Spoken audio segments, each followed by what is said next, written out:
वज़ीर आज़म शहबाज शरीफ का गवर्नर सिंध कामरान टिसोरी और गवर्नर केपी फैसल करीम कुंडी से राबता, ईद की मुबारकबाद दी। वज़ीर आज़म का दोनों सूबों के अवाम के लिए नेक ख्वाहिशात का इजहार। वज़ीर आज़म ने गवर्नर पंजाब सरदार सलीम हैदर और गवर्नर गिलगित बल्तिस्तान और वज़ीर आज़म आज़ाद कश्मीर को भी फोन पर ईद की मुबारकबाद दी। वज़ीर आज़म का अमीर जमात इस्लामी हाफिज नईमुर रहमान और अवामी नेशनल पार्टी के सदर एमल वली खान को भी टेलीफोन, अवाम की फलाह बहबूद के लिए मिलकर काम करने के आज़म का इजहार।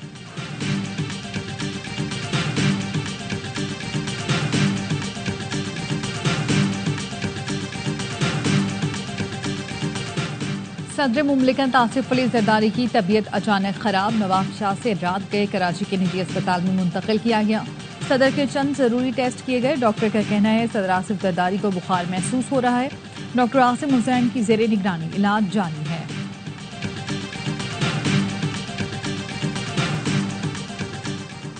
और ईद के दूसरे दिन भी नॉन स्टॉप मस्ती। कराची, लाहौर, पेशावर, मुल्तान, फैसलाबाद की तफरीह गाहों में बच्चों के साथ बड़ों का भी हल्ला गुल्ला।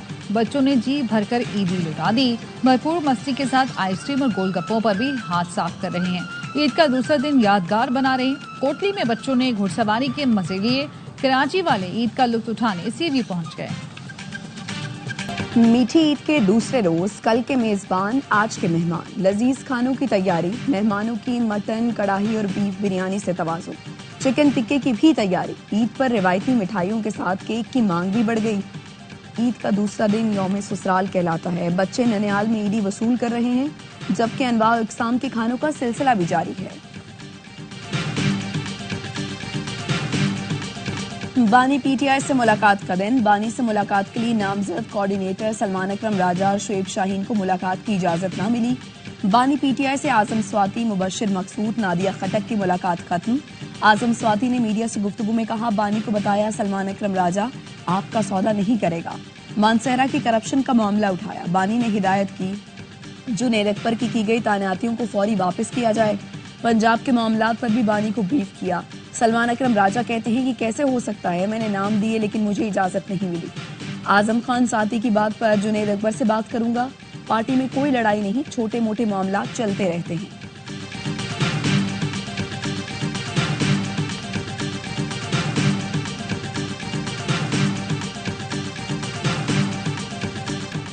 वज़ीर आला केपी ने पन बिजली के मुनाफे के हसूल के लिए वज़ीर आज़म को खत लिख दिया। अली अमीन गंडापुर ने लिखा, आइन के मुताबिक पन बिजली घरों से हासिल मुनाफा मुतालिका सूबों को मिलना है। अदायगियां न होने से केपी के 75 अरब रुपए के वाजिबात जमा हो गए। केपी हुकूमत को दरपेश माली बहरान के पेश नजर मसले के फौरी हल की जरूरत है। Out of the box committee का इजलास जल्द बुलाने के लिए प्लानिंग कमीशन को अहकामात दिए जाएं। उम्मीद है वज़ीर आज़म केपी अवाम को आईनी और कानूनी हुकूक दिलाने में किरदार अदा करेंगे।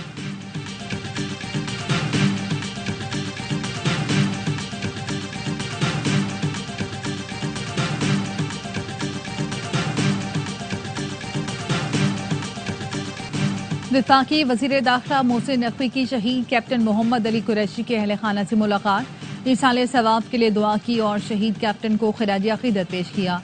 वालिदा बेटे को याद करते हुए आबदीदा हो गईं। वज़ीर दाखिला ने दिलासा दिया। मोहसिन नकवी का कहना था, कौम मोहम्मद अली कुरैशी की लासवाल कुर्बानी को हमेशा याद रखेगी। शहीद की मासूम बेटी बाप की तस्वीर चूमती रही और वालिद को मिलने वाला मेडल गले में डाल लिया। वफाकी वजीर बिलाल अजहर कियानी की जहलम में कैप्टन हसनैन अख्तर शहीद के घर आमद। अहले खाना से मुलाकात की। बिलाल अजहर ने कहा, पाकिस्तान हमारे पास एक तोहफा है जो जवानों की कुर्बानियों से सलामत है।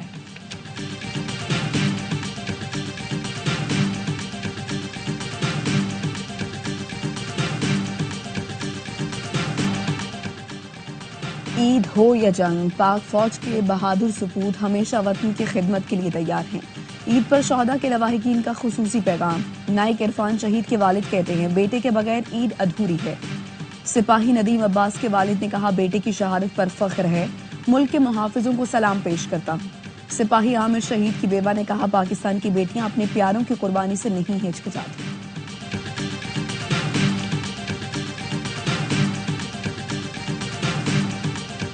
वज़ीर आला सिंध मुराद अली शाह का सोराब गोट में रेंजर्स एहलकार की शहादत पर अफसोस का इजहार। आईजी सिंध और डीजी रेंजर्स से वाक़े की तफसीलात तलब कर ली। कातिलों को फौरी गिरफ्तार करने का हुक्म। वजीर आला सिंध का कहना था अमन अमान पर समझौता नहीं कर सकते, जराइम पेशा अफराद को कैफरे किरदार तक पहुंचाएंगे।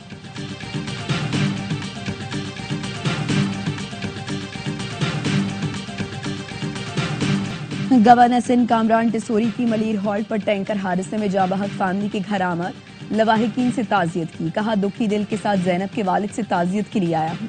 हमें हर प्लेटफॉर्म पर सोगवारान की आवाज बनना होगा।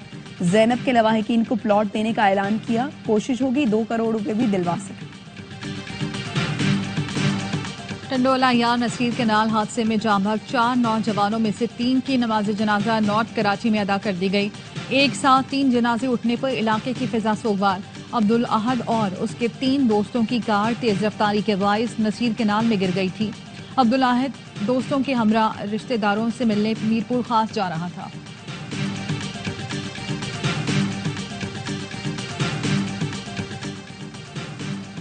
कबीरवाला के करीब मखतूबपुर इंटरचेंज के करीब तेज रफ्तार वैन की टक्कर से 3 मोटरसाइकिल सवार जाँ बहक, 2 खवातीन और 1 बच्चा शामिल। 1 शख्स जख्मी हो गया। वैन ड्राइवर फरार, लाशें अस्पताल मुंतकिल। फिल्मी अंदाज में डकैती की वारदात। डाकुओं ने I-9 में मोबाइल छीनने के दौरान मजामत पर शहरी को गोली मार दी। फरार होने लगे तो मोटरसाइकिल में पेट्रोल खत्म हो गया। डाकू ने फैजाबाद पर मोटरसाइकिल छोड़ी और दूसरी जानिब से आने वाले शहरी से मोटरसाइकिल छीन ली और फरार हो गए।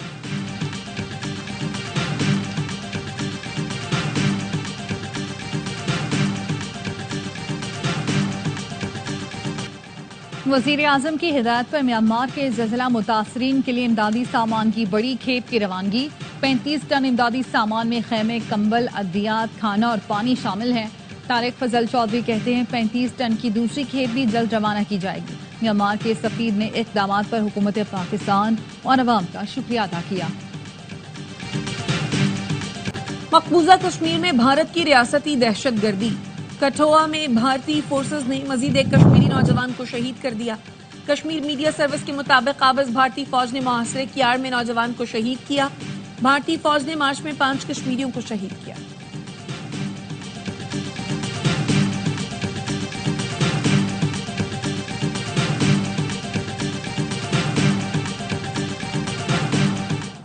इसराइली फौज के जनूबी लेबनान पर फजाई हमले। मेयर अहमद काहिल समेत 5 अफराद जाँ बहक और 7 जख्मी हो गए। इसराइली फौज ने बैरूत की एक इमारत को निशाना बनाया। इसराइल का दावा है कि उसने हमास को हमलों की हिदायत देने वाले हिजबुल्लाह के रुकन को निशाना बनाया। नबातिया में हिजबुल्लाह की कई जेर जमीन तामीरात को तबाह किया गया।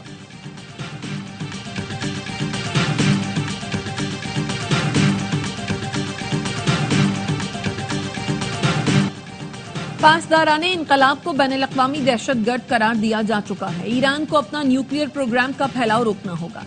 सदर ट्रंप के दौर में ईरान को जौहरी कुव्वत नहीं बनने दिया जाएगा। तर्जुमान अमरीकी महकमा खारजा टेमी ब्रूस कहती हैं ट्रंप इंतजामिया तमाम फैसले अमरीकी आवाम की उमंगों के मुताबिक कर रही है। गजा की सूरत हाल की जिम्मेदार हमास है।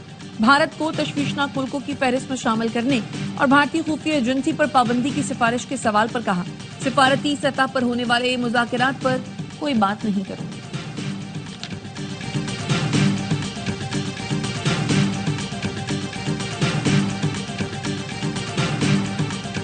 अमेरिकी सदर डोनाल्ड ट्रंप कल टैरिफ प्लान का ऐलान करेंगे। तर्जुमान व्हाइट हाउस कैरोलाइन लेविट कहती हैं टैरिफ प्लान मुल्क को नुकसान पहुंचाने वाले गैर मुनसिफाना तजारती तरीकों को खत्म कर देगा। सदर ट्रंप मुतबादिल टैरिफ का ऐलान कर सकते हैं। दूसरे मुल्कों के जायद टैरिफ अमरीकियों के लिए गैर मुनसिफाना है।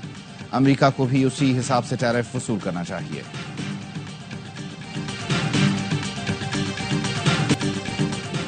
म्यांमार में जलजले से तबाही, अमवात की तादाद 2000 से बढ़ गई। हजारों अफराद जख्मी, 270 लापता। थाईलैंड में जलजले से हलाकतें 19 हो गई। मलबे तले दबे अफराद की तलाश जारी। माहिरीन ने म्यांमार और थाईलैंड में हालिया जलजले की शिद्दत को 334 एटम बम के बराबर करार दिया है। आफ्टर शॉक्स कई महीनों तक महसूस किए जा सकते हैं। सुप्रीम लीडर के मुशीर अली लारेजानी कहते हैं अमेरिका की एक गलती हमें इंतहाई इक़दाम पर मजबूर कर सकती है। जोहरी मसले पर कोई गलत कदम उठाया गया तो ईरान जिम्मेदार नहीं होगा। ईरान अपने दिफा के लिए जोहरी हथियार हासिल करने पर मजबूर होगा।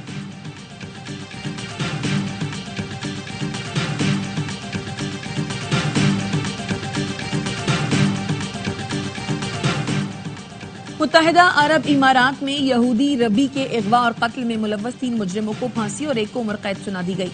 इसराइली शहरी अबुधाबी में ग्रोसरी स्टोर चलाता था और यहूदी कम्युनिटी शाबाद का मुतहरिक रुकन था। कातिलों का ताल्लुक उज़्बेकिस्तान से है।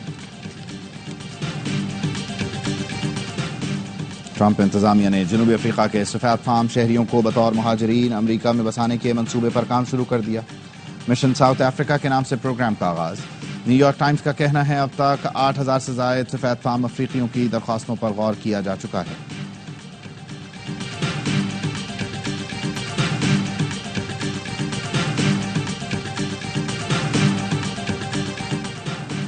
फ्रांस में दाएं बाजू से ताल्लुक रखने वाली ऑपोजिशन लीडर मारीन लापेन को 5 साल के लिए सियासी ओहदे के लिए नाअहल करार दे दिया गया।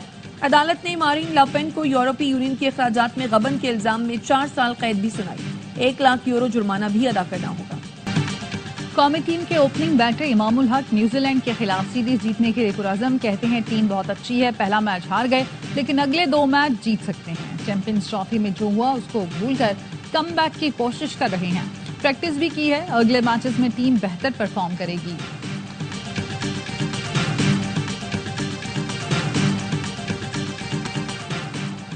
पीसीबी का स्पेशल ईद शो, खवातीन क्रिकेटर्स की शिरकत। आलिया रियाज ने कहा शादी के बाद पहली ईद है लेकिन ज्यादा तब्दीली नहीं आई, बस जिम्मेदारियां बढ़ गई हैं। डियाना बेग ने कहा मेरा गिलगित से ताल्लुक है, ईद पर घर नहीं जा पाती, ज्यादातर ईद टूर और कैंप्स में ही गुजरती है। सादिया इकबाल और अरूप शाह ने भी ईद से मुतालिक दिलचस्प बातें बताई।